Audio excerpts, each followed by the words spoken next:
So my initial reaction to Bowling Alone was that it made me really reflect on the diversity of our country and how much depth it actually really has.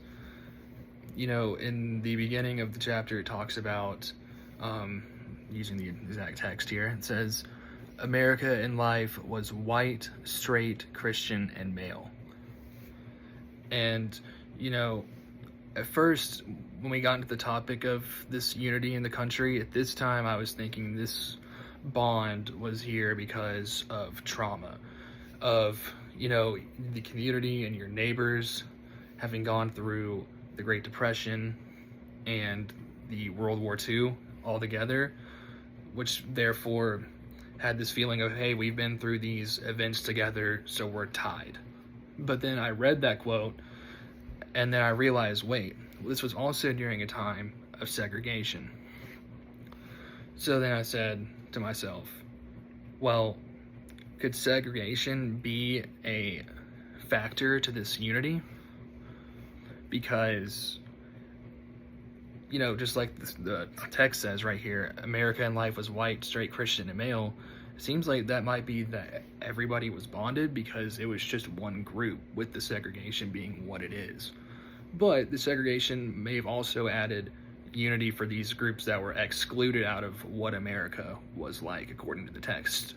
Therefore, it brought unity to the groups, the homosexual and African Americans and women, who at the time, I think you could say, were minorities, with what the text is saying here, how it says America in life was white, straight, Christian, and male.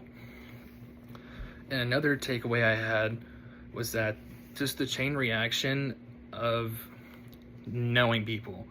Obviously I've heard the phrase many times in my life, it's not what you know, it's who you know, about connections and relationships. But, there's a specific example in the text right here where it talks about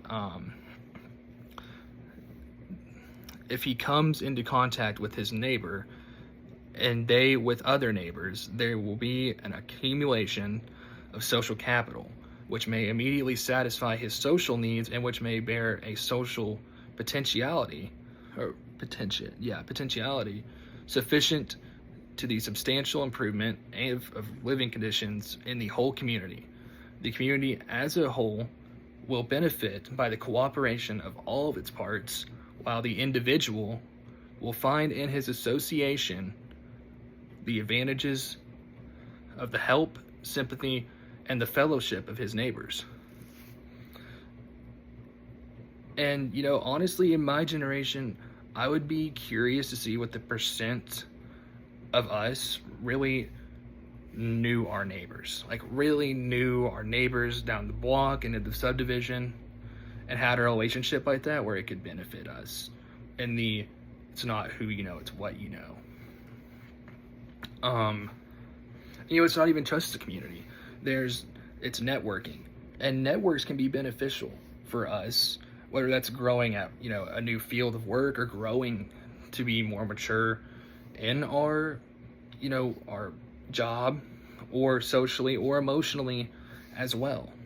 I'm looking back at the text here in page 5. It says networks are important in all of our lives, often finding jobs, more often finding a helping hand, companionship, and a shoulder to cry on. However, groups can be very beneficial in all assets of our life. However, there are groups that negatively impact our society. Hate groups like the KKK, and, there's groups who perform terroristic acts. I think of the Oklahoma City bombing and 9/11 with these people who hijacked our planes as a group. So just the positive and negative impacts of how these social networks impact our society. And as far as my personal engagement, I have a big family and we kind of live out in the country, so we really don't have neighbors. But I kind of view my family as a community, with it being so large. So, I try to help, mow the lawn, or, try to take care of people's vehicles as far as oil changes or putting air or changing bulbs, that kind of stuff, which, you know, goes back to the chapters talks about I'm sorry, I always forget how to say this word. Reciprocity. About how, you know, with my big family, you know, I do these things for my big family, not expecting anything back from them, but in due time down the road, expect that someone can help me out whenever I need it. And I'm also involved with the church as far as, you know, participating in worship and aiding in the maintenance of keeping up with our building. So that's kind of my experience with the community. And with that being said, thank you for your time and have a great evening.